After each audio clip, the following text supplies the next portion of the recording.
मैं जगबीर सिंह छिकारा आज आपके लिए एक नई वीडियो में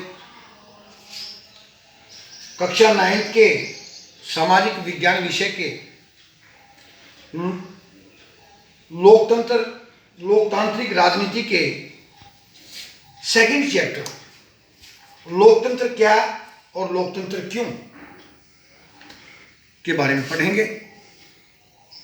तो हम सबसे पहले ये जानते हैं कि लोकतंत्र होता क्या है, लोकतंत्र का अर्थ क्या है। छोटे शब्दों में एक छोटी बात पे अगर हम लेके चले तो लोक माने जनता और तंत्र माने शासन, मतलब जनता का शासन। लेकिन सही अर्थों में अगर हम पढ़ेंगे तो देखिए इसके बारे में। आधुनिक समय में लोकतंत्र का अर्थ है कि सभी वयस्क नागरिकों को, वयस्क कौन होते हैं? जिनकी आयु 18 वर्ष या उससे ज्यादा है, नागरिकों को शासन कार्यों में भाग लेने का अधिकार हो। लोकतंत्र जनता के लिए और जनता के द्वारा शासन होता है।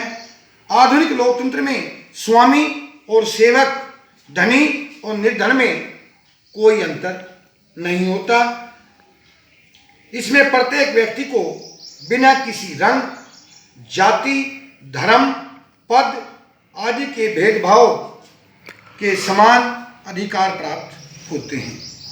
आधुनिक काल में लोकतंत्र तभी सफल समझा जाता है जब लोगों को राजनीतिक अधिकारों के साथ साथ सामाजिक और आर्थिक समानता भी प्राप्त होती है। इसमें किसी प्रकार का कोई भेदभाव नहीं होता। सभी व्यक्तियों को सामाजिक रूप से, राजनीतिक रूप से, धार्मिक रूप से एक समान माना जाता है। सभी को बराबर के अधिकार होते हैं। जो वयस्क नागरिक होते हैं सभी को शासन कार्यों में भाग लेने का अधिकार होता है। तो ये लोकतंत्र है, इसमें हर नागरिक को अपने विचार रखने का अधिकार होता है। तो आज हम पढ़ेंगे जो हमारा लोकतंत्र है, उस लोकतंत्र के रास्ते में कौन कौन सी बाधाएं उत्पन्न होती हैं। तो हम पढ़ेंगे इसके बारे में कौन कौन सी रुकावटें हैं। सबसे पहली रुकावट है निरक्षरता।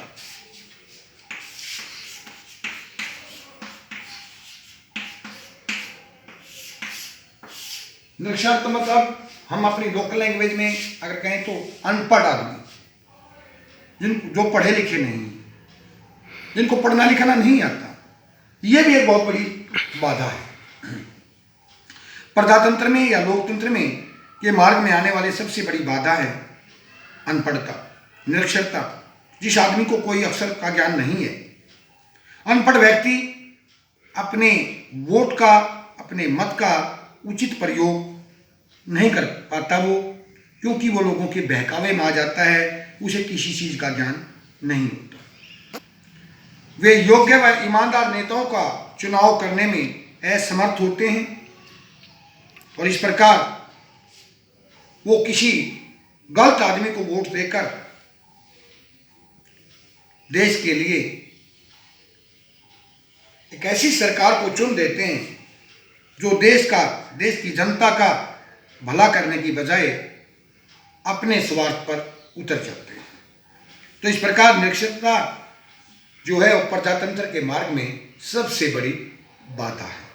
इसलिए साक्षर होना, लोकतंत्र के द्वार खोलना है। पढ़े लिखे लोग होंगे, सही अपने मत का प्रयोग करेंगे, सही व्यक्ति को, ईमानदार, कर्मठ, जो देश का भला कर सके, देश को आर्थिक उन्नति के रास्ते पर ले जा सके, उसी को वो चुन सकते हैं। लेकिन अनपढ़ता जो है, लोग अनपढ़ हैं, उनको ज्ञान नहीं है और वो गलत आदमी को वोट देकर उसको चुनकर ऊपर भेज देते हैं जो देश के लिए कल्याणकारी कार्य नहीं कर सकता और देश की जनता बाद में अगले आने वाले 5 वर्षों तक पश्चाताप करती रहती है। उसके बाद दूसरी है आर्थिक असमानता।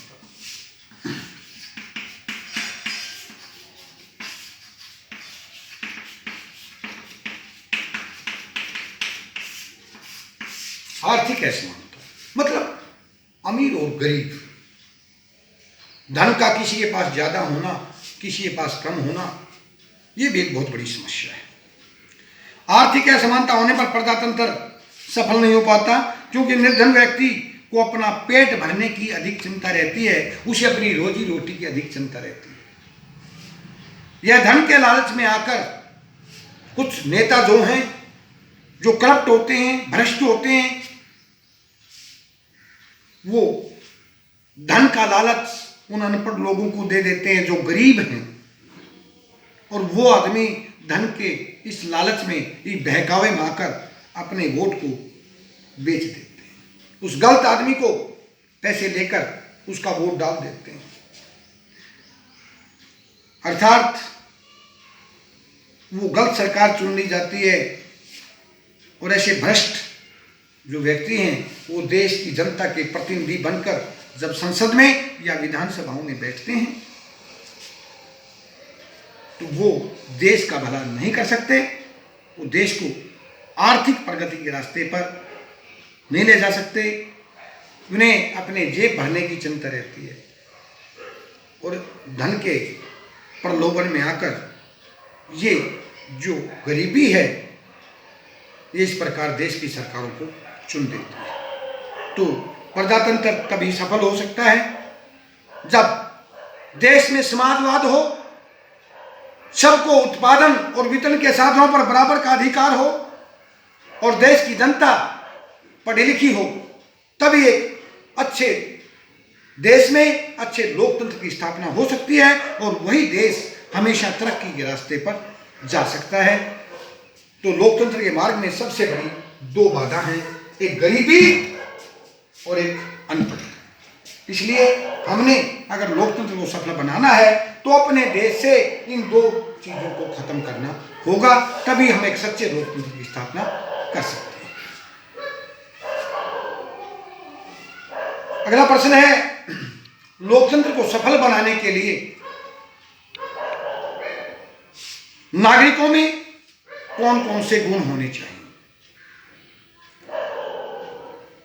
लोकतंत्र में सभी नागरिकों को सबसे पहली बात सचेत रहना चाहिए, चौकन्ना रहना चाहिए।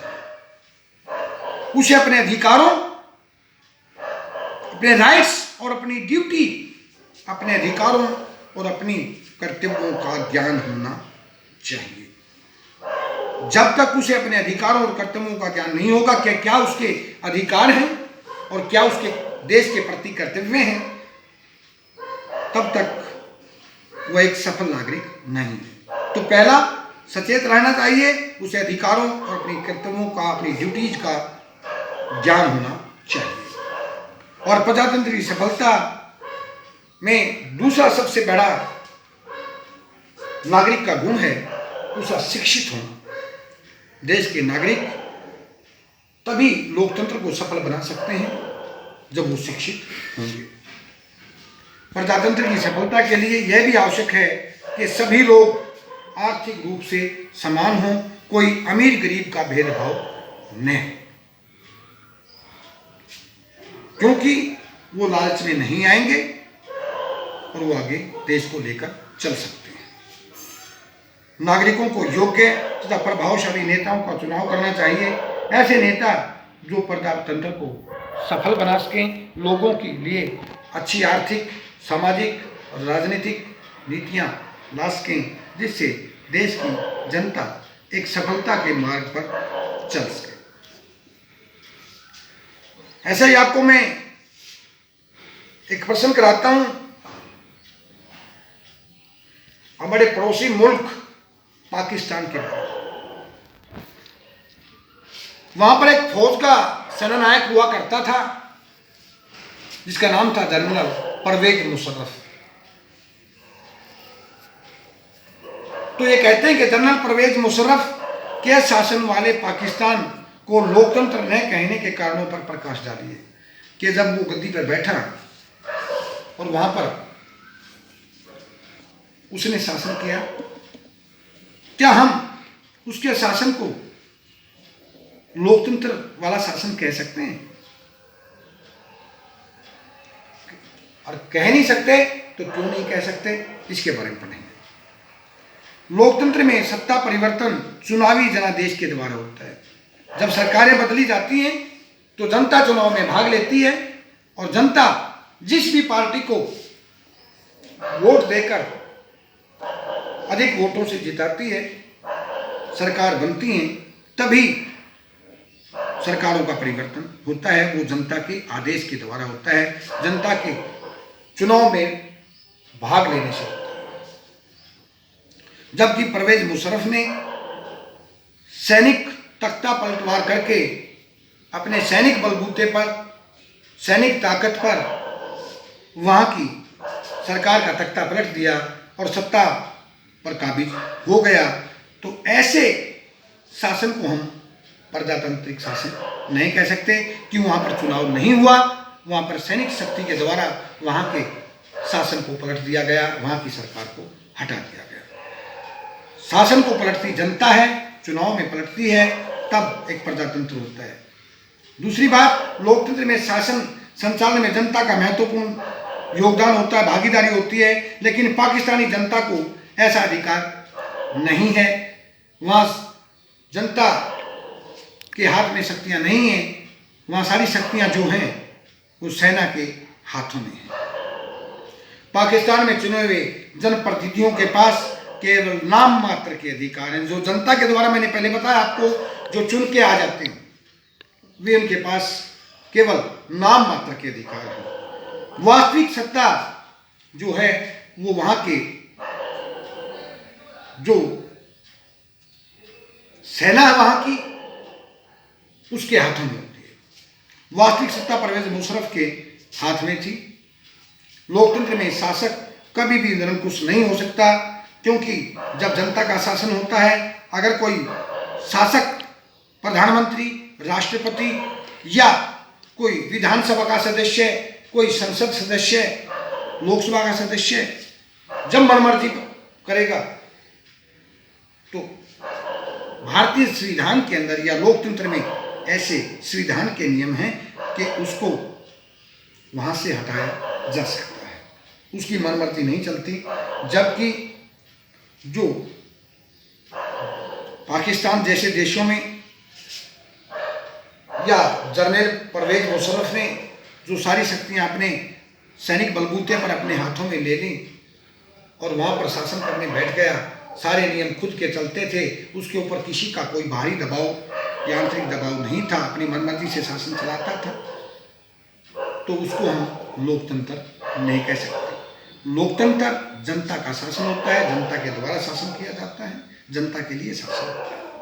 जनता चुनाव में भाग लेकर सरकारों को बदलती हैं, नई सरकारें आती हैं और जनता अपने अधिकारों और कर्तव्यों से अपने देश के शासन कार्यों में भाग लेती हैं। जबकि हमारे पड़ोसी मुल्क पाकिस्तान के अंदर वहाँ के सेनानायक जनरल परवेज मुशर्रफ ने जो सैनिक शासन के बलबूते पर वहाँ की सरकार को हटा दिया, तो ऐसे सारे अधिकार और सारी शक्तियाँ अपने हाथों में ले ली। जो जनता के चुने हुए प्रतिनिधि थे, उनको केवल वे नाम मात्र के थे, उनके पास कोई अधिकार नहीं थे। तो इस प्रकार के शासन को हम लोकतांत्रिक शासन नहीं कह सकते, प्रजातांत्रिक शासन नहीं कह सकते। आज के लिए आपके लिए इतना ही काफ़ी है। नेक्स्ट वीडियो में हम आपके सामने इसी पाठ के नए प्रश्न लेकर सामने आएंगे। नमस्कार, धन्यवाद।